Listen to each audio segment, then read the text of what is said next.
Alae! Alae! Alae! Alae! Alae! Alae!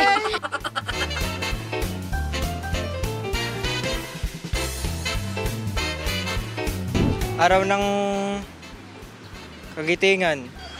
Para pong pagiging malakas. Ganun. Araw ng kagitingan, parang pagtatangkilik sa ating wika, sa ating bansa. Parang nirerespeto natin yung ating mga kultura at pinapalawak palalo. Nice. Araw po ng kagatingan. Yung sacrifice po ng Pilipino sa paglalaban ng bansang Pilipinas para matulungan po ang Yung araw po ng kagitingan. Siguro po bilang estudyante, ang araw po ng kagitingan ay yung pagiging matapang po. Wow! Kasi po dun po sa araw ng kagitingan, dun po nagbiwis ng buhay yung maraming Pilipino. Araw po ng kagitingan.